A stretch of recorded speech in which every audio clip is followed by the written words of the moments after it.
Hello students, this is your computer teacher and I am back with the final topic of this chapter, Review Python. So in this chapter we will study about the various types of conditional statements. So the three types are if statement, if else statement, if else if else statement. So without further ado, we'll straight away move to the IDLE of Python where we will try out all these statements so that you can understand it better. So let's go to the IDLE of Python. So here we are on the Python shell screen.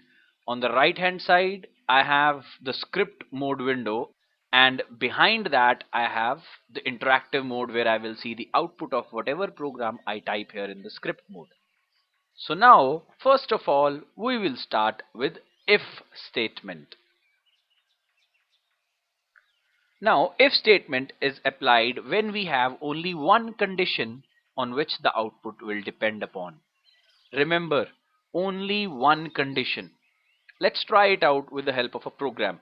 What if I want to see if the numbers that I given are equal or not? So if I go in and type it out, A, and let me just get an input from a user input, and I'll just type out enter a number.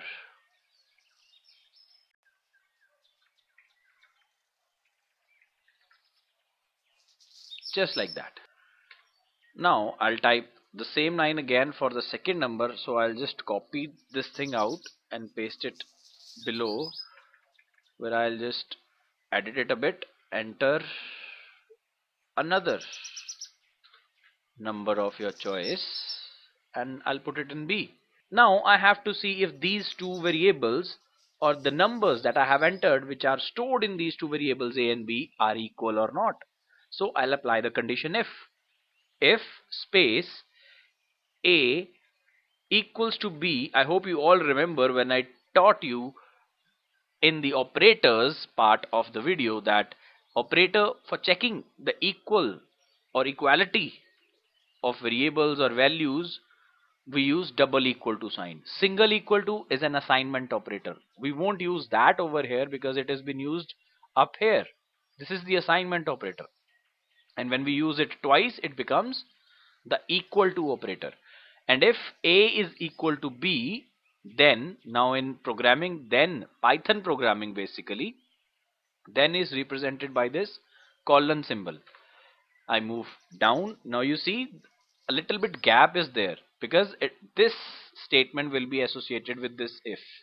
Whatever I'm going to write here now will be associated with if. That's why an indent on the left hand side is given.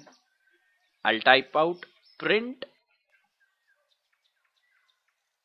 yes, they are equal, or simply we can write, let's be more innovative, voila, they are equal. It's an expression of excitement or when we find the work to be finished. So this is it. So we'll move ahead and save the program using Control plus S shortcut key. I'll go to my files where I keep all these things. I have that in the document folder, and within the document folder I have Python files folder. I'll just give it like demo 1 and I'll save it. That's it. And you all know the shortcut key of running it. It is F5, or either I can also go to run menu and use run module. You can see my output will come on the interactive side. Now it asks me enter a number of your choice. I enter 5. I press enter and it again asks enter a number of your choice. I press 5. See, the answer comes out to be voila, they are equal, because it compares the both of values or variables. Now let's intentionally enter different numbers. Let's run it again. I'll go back to the script mode, use F5 key to run. The program will run again. I have entered the number of my choice, which was 5, and now I am entering 4. Now you all know they are not equal, but let's see if the computer knows it or not. I press enter key, nothing happens. See, this statement does not get printed. Why? Because you look at this, I have only told him if this is equal A and B, only then print this line. Voila, they are equal. But if it is not equal, I haven't told the computer or the program what to do. So it skips it. It ends it because I have written nothing underneath that. So in this statement, I have skipped the execution of this particular line or this particular statement in this program using two different values. But as I told you earlier, if statement is only suitable for only one condition. But what if you have two conditions? Or what if you also want to print that if they are not equal, let's print it that sorry, they are not equal. In this case, there will be two statements or two conditions. One will be if they are equal, print this. Second will be if they are not equal, then. So when there are two mutually exclusive statements, we don't use if again and again. One thing you might say, okay sir, you can use if A equals to B, print this. And in the second statement, we can simply write if A not equal to B. Yes, we can do that, but that does not make any sense, because if A is equal to B, the only condition which is left is when A is not equal to B. There is no third statement or third condition. When only two conditions are possible, just like a method of heads and tails, there is no third option available. In such cases, we can use if else statement, because in the second else term or part, we need not to mention the condition, because it is quite understood when this will not be true, the statements coming under the else part will be executed. So I'll put down print and use, oh, let's be more dramatic, they are not equal. Let's just correct the spellings before we execute it. I'll save it using Ctrl plus S and use F5 shortcut key to run it again. You see the output comes, enter your number of choice. I write 5 and now I write 4 as I did earlier. Earlier it did not show anything, rather it ended the program. Now it shows the other part of the statement which was written under else. You can see when they are not equal, it prints this and it skips this part. Now the kind of condition I have given the computer, I have given 5 and then I have given 4, it compares it over here if A is equal to B, and it turns out no, they are not equal. So it moves to the else part, because this statement will only be executed when these two are equal. But since they are not equal, it won't execute this statement which I have highlighted, but it will move to the else part. Since they are mutually exclusive, because there are only two conditions which are possible, that means either it will be equal or it will not be equal. So in this case, we have a good result. Now we move on to a part where there are more conditions than two. Like for example, if it is a Monday, I have to wear a blue uniform. If it is Tuesday, I have to wear a black uniform. If it is Wednesday, I have to wear a red uniform. And then I have to repeat it again. Let us suppose I have 3 or 6 different uniforms for 6 days a week. So for that, I'll create another program. So let's just delete all this. I ask the user to enter the day of the week. Enter a day. It will be enter the day of week assuming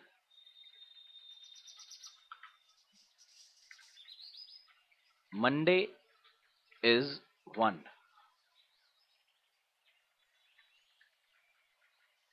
Number for day of the week assuming Monday is 1. So I'll give 6 statements, which will be more than 2 definitely. So what I'm going to do is I'm going to write if, obviously below, if a equals to 1, then I'll print, let us suppose I'm giving red uniform. You can obviously choose your own criteria and outputs depending upon the program you are going to give. If a equals to 1, which will be for Monday, print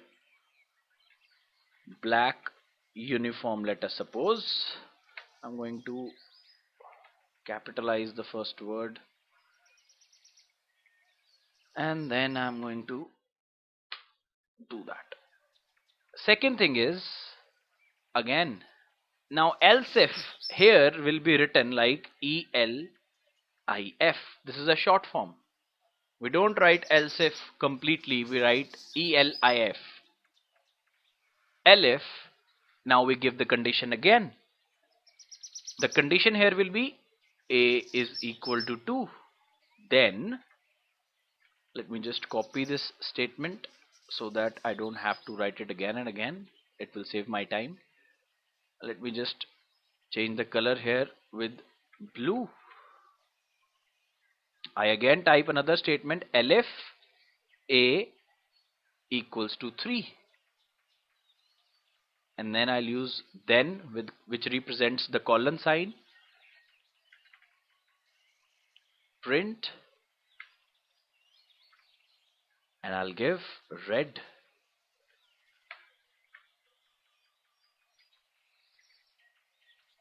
uniform. Similarly, I'll create all such combinations or conditions where a will be equal to 4, a will be equal to 5, and I'm assuming Saturday is a holiday, so I'm covered for Monday, Tuesday, Wednesday, Thursday and Friday. I'll give 4 here and I'll give 5 here, and let us suppose on 5 I give green uniform, and on 4th, which is Thursday, I give white uniform. Last, which will be the final statement, it will be ELI, or I can simply use else. The last statement will be reserved for else. This means if there will be any answer apart from 1, 2, 3, 4, 5, any other word if I enter or any other number if I enter, the else part is going to run. So if I write else here and then I write print, it will be yay. Oh, I'm skipping with too much excited, I guess. Yay, it's a holiday.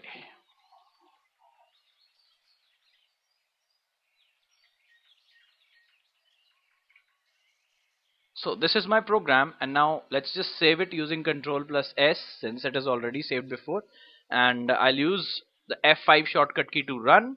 So there is an error. The error is, which is very common, since I hope you must have noticed this is the assignment operator. This is not equal to operator.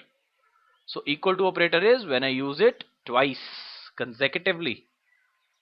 So I'm going to change that in every condition. And one more thing you are going to change here is, as I'm asking for input in A, by default it will take everything as a string. So to convert it into int, I'll use int data type, and I'll put everything else in a bracket. So just like that. So whatever the answer I'm going to give, since Python by default converts everything into string, and with strings I cannot perform any arithmetic or comparison operations, so I have to convert it into an integer value. So for that, you can see, enter the number for the day of the week, assuming Monday is 1. The answer you people or the user will be giving 1, 2, 3, 4, 5, 6 or 7. But since Python's policy, it will convert it into string, this won't work. So what I'm going to do is, I'm going to convert it into int. As I have done it, I'll introduce that int keyword in front of the input statement and put the input statement, the entire input statement, in a bracket, just like that. So I'm going to save it and use F5 key to run again. No errors. And now I'll type 3 and it gives red uniform. Let's see if it is correct or not. I'll go back to the script mode and see, on number 3 we have red uniform. Yay, the answer is correct. Now we'll run it again to see the legitimacy of this program. If I enter, let us suppose 2, but before actually entering the number, let's see what we have on 2. We have blue uniform on 2. So now I press enter and the answer comes out to be blue uniform. Let's run it again and be more crazy. I have used F5 key. Now I enter, let us suppose 7. Yay, it's a holiday. Let's again do it for 6. Yay, it's a holiday. But if someone tries to be over smart, you know, and enters, okay, he's asking me for a number of day of a week, there are only 7, let's enter 18. Just, trying to be over smart. Answer is still going to be, yay, it's a holiday. Why? Because I have given else, so which means any other input apart from 1, 2, 3, 4 or 5 will be taken and put into this category. So that's why last statement is used as else, which is for all the values apart from these values which are given above. So these were the 3 basic types of conditional statements. I hope you enjoyed today's video and learned something new today. For any more doubts, you can contact me, and until the next time, stay home, stay safe, stay healthy. Thank you.